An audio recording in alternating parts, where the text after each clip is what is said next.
Hey guys, कैसे हो आप लोग। बहुत बहुत स्वागत है आपका नीलेश क्लासेज यूट्यूब चैनल में। गाइज, आज की इस वीडियो में हम पढ़ेंगे जो क्लास 12 के फर्स्ट चैप्टर, जी हाँ, जो फिजिक्स का फर्स्ट चैप्टर है वैद्युत आवेश तथा क्षेत्र, उसका एक काफी इंपॉर्टेंट क्वेश्चन, जी हाँ गाइज, कूलाम का नियम। इस वीडियो में हम डिस्कस करेंगे कूलाम का नियम कि कूलाम का नियम होता क्या है, ठीक है, और इसका डेरिवेशन देखेंगे। देखिएगा, मैं बता दूं कि ये आप लोग के बोर्ड एग्जाम में लगभग हर साल किसी न किसी पेपर में आता ही है। आप लोग जानते हो कि आप लोग का जो पेपर है कई कोड यानी कई प्रकार का बनता है, ठीक है, तो किसी न किसी में ये निश्चित है कि कूलाम के नियम से रिलेटेड क्वेश्चन पूछेगा ही पूछेगा। आप समझ सकते हो ये जो टॉपिक है कूलाम का नियम आप लोग के बोर्ड एग्जाम के थ्रू कितना इंपॉर्टेंट है। तो आप इस वीडियो को अंत तक देखते रहिए, एकदम मैं अच्छे से इस चीज को समझाऊंगा कि कूलाम का नियम होता क्या है, ठीक है। तो चलिए, आपका टाइम वेस्ट न करते मैं इस वीडियो को शुरू करता हूं। देखिए, कूलाम का नियम है क्या, यहाँ पे आप ध्यान दीजिए, लिखा हुआ है कि कूलाम का नियम हेडिंग, और यहाँ पे देखिए इसकी सबसे पहले डिफिनीशन लिखी गई। अगर आपके बोर्ड एग्जाम में आए तो सबसे पहले इस तरह आप हेडिंग लिख दीजिएगा कूलाम का नियम, उसके बाद लिखिएगा कि दो बिंदु आवेशों के बीच लगने वाला वैद्युत बल, और देखिए कोष्ठ में आकर्षण या प्रतिकर्षण लिखा है, ठीक है। देखिए यहाँ मैं थोड़ा आकर्षण प्रतिकर्षण को समझाता हूं। देखिए दो बल आप मुख्य रूप से देखे होंगे, एक वैद्युत बल, ठीक है, एक चुंबकीय बल, ठीक है। तो जो वैद्युत बल होता है आप याद रखिएगा हमेशा, ठीक है, यह आकर्षण बल या प्रतिकर्षण बल दोनों रूपों में पाया जाता है। यानी जो वैद्युत बल होता है उसमें आकर्षण भी होता है, प्रतिकर्षण भी होता है, ठीक है।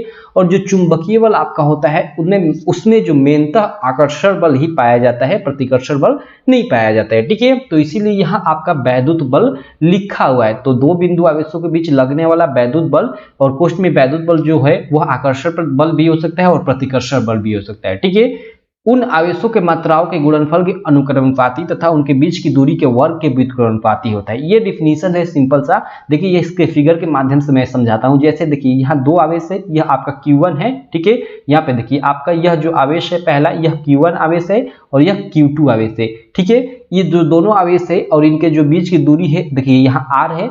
तो इन पे जो लगने वाला, इन आवेशों पे जो लगने वाला जो बल होगा F, ठीक है, इनके जो बीच की मतलब इन दोनों आवेशों के गुणनफल के, ठीक है, Q1 यानी Q2, ठीक है, इन दोनों के गुणनफल के अनुक्रमानुपाती, ठीक है, और इनके जो बीच की दूरी है R, उन दोनों के व्युत्क्रमानुपाती, और व्युत्क्रमानुपाती कैसे, वर्ग के व्युत्क्रमानुपाती के बराबर होगा, ठीक है। तो यह आप लोग का एक बनकर आएगा बल, ठीक है। जो इन आवेशों के कारण लगने वाला जो बल होगा वो होगा Q1 Q2 by R²। Clear है ये चीज, इसी चीज को यह कर रहा है, ठीक है। चलिए थोड़ा हम आकर्षण और प्रतिकर्षण के बारे में और अच्छे से समझ लेते हैं कि ये आकर्षण और प्रतिकर्षण आखिरकार होते क्या हैं, ठीक है। उससे पहले मैं इन सारी चीजों को थोड़ा इरेज कर लेता हूं, ठीक है। चलिए हम समझते हैं थोड़ा आकर्षण और प्रतिकर्षण के बारे में। देखिए यहाँ आप स्क्रीन पे देख रहे होंगे, ठीक है।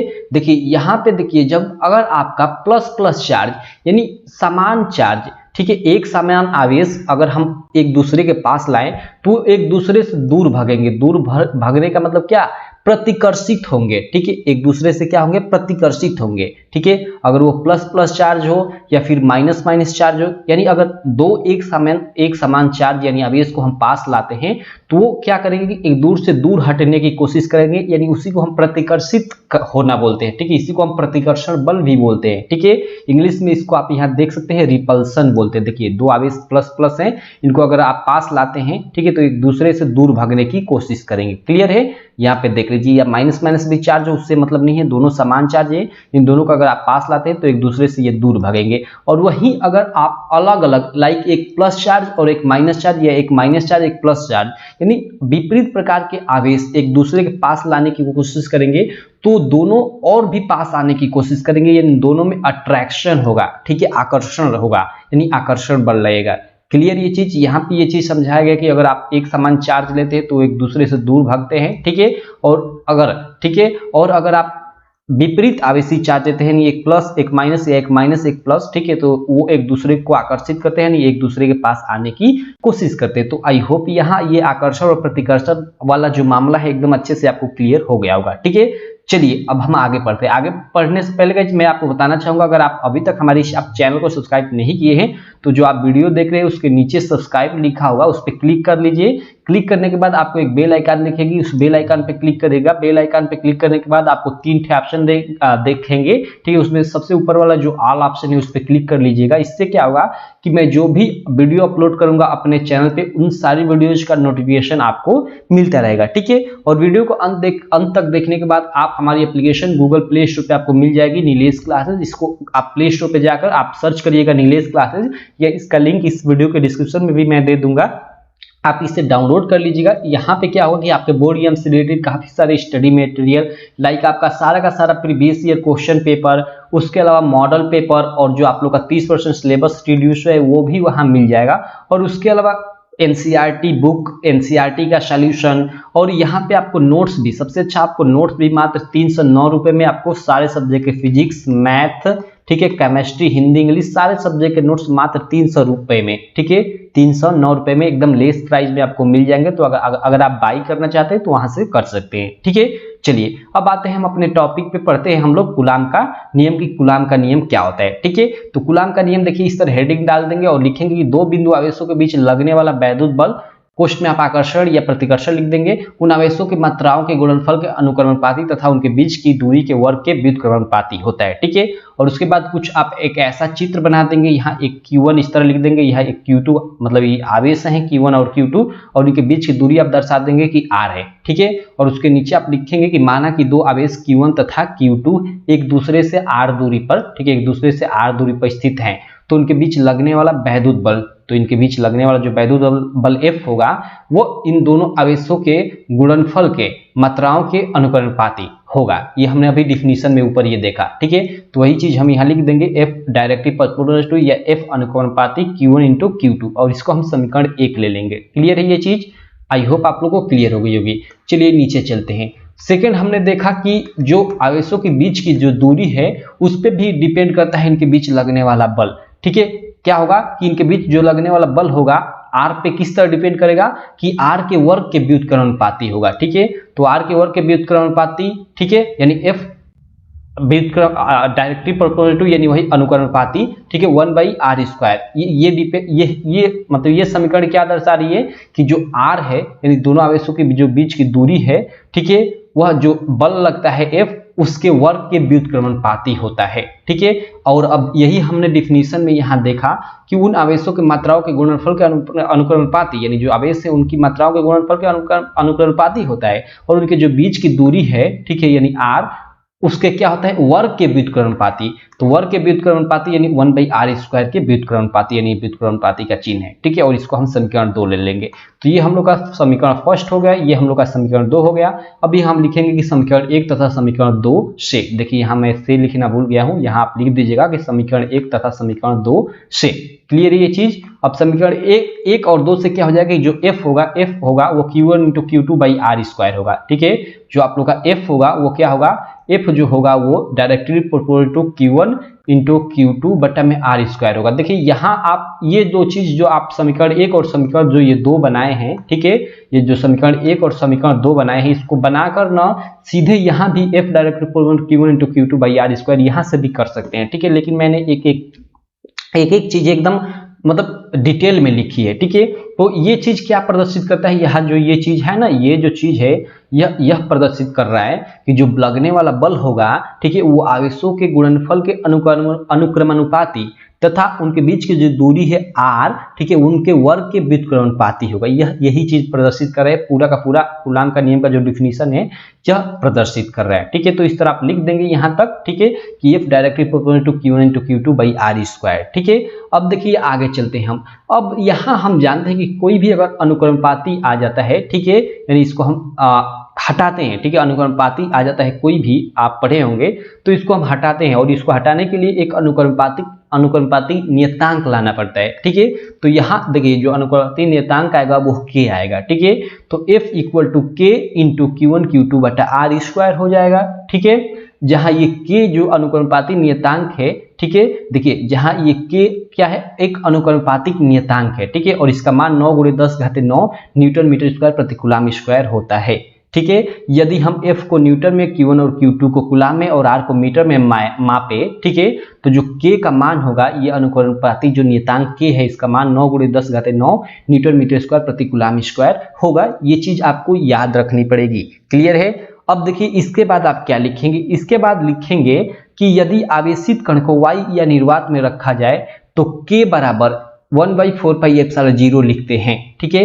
यदि हमने अभी ऊपर देखा जो हम लोग के आवेशित कण थे ये Q1 और Q2, इनको हम अगर वायु अथवा निर्वात में रखें, ठीक है, वायु अथवा निर्वात में रखें, तो ये जो आप लोग का यह फार्मूले में यह K निकल कर आया जो अनुकरणपाती नियतांक, इस K के जगह 1/4πε0 लिखा जाता है। अब कहेंगे कि यह क्यों लिखा जाता है, तो देखिए आगे के सारे फार्मूले मतलब एक समान बने, इसीलिए इस K के जगह हम 1/4πε0 लिखते हैं। अब आप कहेंगे कि अगर K के बराबर ही 1/4πε0 होगा तभी तो हम K के जगह पे इसको लिखेंगे, अगर बराबर नहीं होगा तो हम क्यों रखेंगे। तो जी हाँ गाइस, मैं बताना चाहूंगा कि 1/4πε0 का जो मान होता है वो K के ही बराबर, K यानी 9 × 10⁹, K का मान कितने हैं 9 × 10⁹। ठीक है। तो इस 1/4πε0 को अगर आप हल करेंगे तो इसका मान 9 × 10⁹ ही आएगा। ठीक है।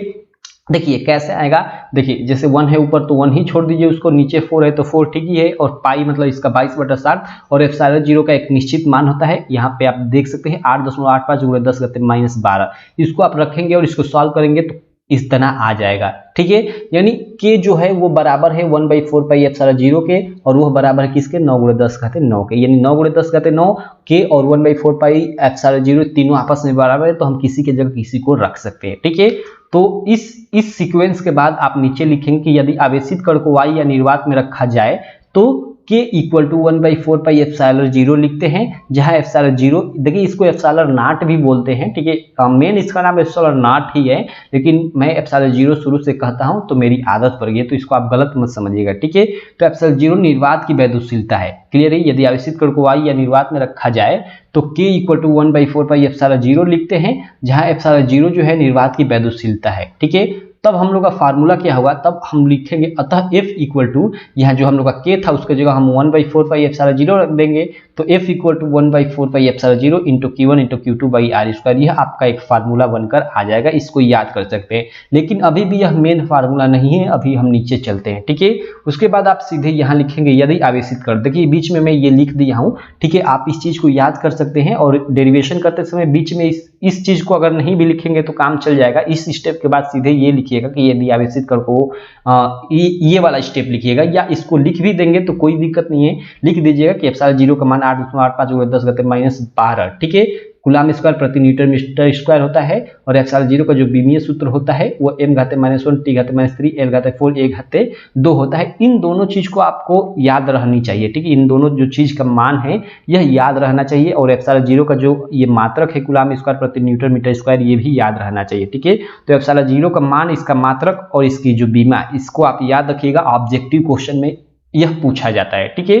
तो यह चीजें लिखने के बाद आप यहाँ आ जाएंगे और यहाँ लिखेंगे कि यदि आवेशित कण को निर्वात अथवा y के स्थान पर किसी परावैद्युतांक K वाले माध्यम में रख दिया जाए। अब देखिए जो हम लोग के आवेशित कण अभी हमने ऊपर जो देखा, हम लोग के जो आवेशित कण Q1 और जो Q2 थे, जिनके बीच की दूरी आप लोग की r थी, इनको y या फिर निर्वात में न रखकर, ठीक है, y या निर्वात में न रखकर, ठीक है, किसी परावैद्युतांक, ठीक है, या किसी परावैद्युत पदार्थ में रखा जाए। ठीक है। अब परावैद्युत पदार्थ क्या होता है, जैसे आपका कांच हो गया। ठीक है। कांच हो गया, मान लीजिए यह कांच है, इस कांच के अंदर ही Q1 और Q2 स्थित है, यानी Q1 और Q2 को रखा गया है। ठीक है। तब क्या होगा, ठीक है, तो देखिए वही यहाँ पे लिखा गया है कि यदि आवेशित कण को निर्वात अथवा y के स्थान पर किसी परावैद्युतांक K वाले माध्यम में रखा जाए, यानी कोई मतलब परावैद्युत पदार्थ है, उसका जो परावैद्युतांक है वह K है। ठीक है। उस माध्यम में रखा जाए। ठीक है। तब क्या होगा, तो चलिए आगे देखते हैं। तब क्या होगा, रख दिया जाए तो जो आपको फार्मूला बनकर आएगा वह F = 1/4πε0 × K, और जहां यह जो K है, इस चीज को आप ध्यान दीजिएगा, जो यहाँ यह K है, आप वो नियतांक वाला K मत समझ लीजिएगा। यह जो K है यह परावैद्युतांक को प्रदर्शित कर रहा है। ठीक है। यह क्या कर रहा है, यह परावैद्युतांक को प्रदर्शित कर रहा है। ठीक है। यह क्वेश्चन में दिया रहेगा, अगर आप न्यूमेरिकल सॉल्व करते हैं तो उसमें दिया रहेगा कि दो आवेशित कण हैं, जिसका एक का आवेश इतना है, एक का आवेश इतना है, एक दूसरे से इतने दूरी पर स्थित है, और यह मतलब एक कांच में रखे गए हैं या एक परावैद्युत माध्यम में रखे गए हैं जिसका परावैद्युतांक 3 है या 4 है, कुछ भी ये दिया रहेगा इसका मान, ठीक है। अगर यही अगर वायु अथवा निर्वात में रखे रहेंगे, वायु अथवा निर्वात में अगर आवेशित कण स्थित हो, ठीक है, तो उसके लिए फार्मूला 1/4πε0 × Q1 Q2/r² उपयोग कीजिएगा, यानी ये ऊपर वाला ये वाला फार्मूला उपयोग कीजिएगा, ठीक है। और अगर वह आवेशित कण किसी परावैद्युत माध्यम लाइक जैसे कांच हो गया उसमें रखा गया हो तो उसके लिए ये वाला फार्मूला यूज कीजिएगा, ठीक है। और यहीं तक ये डेरिवेशन है कूलाम के नियम का, ठीक है, यहीं तक आप केवल कर दीजिएगा, आपका कूलाम का नियम का डेरिवेशन हो गया। और नीचे यहाँ पे लिख दीजिएगा जहाँ k एक बीमाहीन नियतांक है, जो ये k है एक बीमाहीन नियतांक है। धातु के लिए जो k का मान होता है, यानी जो भी परावैद्युत पदार्थ होते हैं उनका जो मान होता है धातु के लिए वह अनंत होता है, तथा सभी परावैद्युतों के लिए k का जो मान होता है 1 से अधिक होता है, ठीक है। क्या होता है? 1 से अधिक होता है, परंतु धातुओं के लिए अनंत होता है। क्लियर है ये चीज? तो आई होप आप लोग को एकदम अच्छे से आपको कूलाम का नियम क्लियर हो गया होगा। मैं एक बार और अच्छे से समझा देता हूं। देखिए कूलाम का नियम क्या है कि दो बिंदु आवेशों के बीच लगने वाला जो वैद्युत बल होता है आवेशों के मात्राओं के गुणनफल के अनुकरणपाती तथा उनके बीच की दूरी के वर्ग के व्युत्क्रमणपाती होता है। यह हमने चित्र से दर्शा दे, यहाँ एक आवेश है, यहाँ एक आवेश है, इनके बीच की दूरी r है, ठीक है। तो वही हमने यहाँ पे लिखा है कि माना कि दो आवेश Q1 तथा Q2 एक दूसरे से r दूरी पर स्थित हैं, तथा तब क्या होगा कि उनके बीच लगने वाला जो वैद्युत बल F होगा परिभाषा अनुसार जो Q1 और Q2 है उनकी गुणनफल के अनुकरणपाती और जो इनके जो बीच की दूरी है r उनके वर्ग के, ठीक है, व्युत्क्रमणपाती उल्टा यानी 1/r² यानी उल्टा, ठीक है, होगा, ठीक है। तो ये हम लोग का समीकरण 1 हो गया, यह हम लोग का समीकरण 2 हो गया। अब समीकरण 1 और 2 समीकरण 2 से क्या होगा कि F जो होगा डायरेक्टली प्रोपोर्शनल या अनुकरणपाती Q1 to Q2/r² हो जाएगा। अब इस अनुकरणपाती नियतांक को हम हटाएंगे तो इसके जगह एक मतलब नियतांक आ जाएगा, वो क्या होगा k होगा। तो आपका f जो होगा f इक्वल टू ये k × Q1 Q2/r² हो जाएगा। और जहां यह k है अनुकरणपाती नियतांक है, ठीक है, क्या है अनुकरणपाती नियतांक है। और इस k का मान जो होगा, ठीक है, यदि हम इस f को न्यूटन में लेते हैं और जो Q1 Q2 यानी जो आवेश है इनको हम कूलाम में लेते हैं और जो r है उसको मीटर में लेते हैं यानी मापते हैं, ठीक है, तब हम लोग का ये जो k का मान निकल कर आता है वो होता है 9 × 10 9 न्यूटन मीटर स्क्वायर प्रति कूलाम स्क्वायर, ठीक है। अब देखिए अगर हम यदि आवेशित कण को वायु अथवा निर्वात में न रहकर, ठीक है, और यहाँ पे आप ध्यान दीजिएगा, ठीक है, जो यह k है इस k के जगह हम लोग क्या रखते हैं 1/4πε0, ठीक है। यदि आवेशित कण को वायु या निर्वात में रखा जाए तो k के स्थान पे हम 1/4πε0 ही लिखते हैं, ठीक है। ऐसा क्यों? क्योंकि यह लिखना सुटेबल होता है। तब हम लोग का जो फार्मूला बनकर आएगा और जहां ε0 है इस ε0 को हम ε0 भी बोल सकते हैं, जो ε0 है यह निर्वात की वैद्युशीलता है। तब हम लिख सकते हैं कि F equal to 1/4πε0 × Q1 Q2/r²। यह आप लोग का एक फार्मूला बनकर आ जाता है जब आवेशित कण वायु अथवा निर्वात में हो, ठीक है। लेकिन जब आवेशित कण किसी परावैद्युत माध्यम k में रख दिया जाए, ठीक है, तो अब फार्मूला F इक्वल टू आप लोग का, ठीक है, यहाँ पे देखिए आप लोग का formula F equal to 1/4πε0 × k × Q1 Q2/r² बनकर आ जाता है, जहाँ k क्या है परावैद्युत माध्यम का परावैद्युतांक है। इसका मान आप लोग को क्वेश्चन में दिया रहता है। तो इस तरह से आप पूरा का पूरा ही डेरिवेशन कर सकते हैं कूलाम का नियम का। आई होप एकदम अच्छे से आपको क्लियर हो गया होगा, ठीक है। तो रहने देते इस वीडियो में इतना ही, मिलते हैं आपसे अगले वीडियो में। तब तक आप चैनल पे काफी सारी वीडियो है आप जाकर देखिए, ठीक है। और अगर आप अभी तक हमारी एप्लीकेशन नीलेश क्लासेस डाउनलोड नहीं किए तो उससे भी आप डाउनलोड कर लीजिएगा।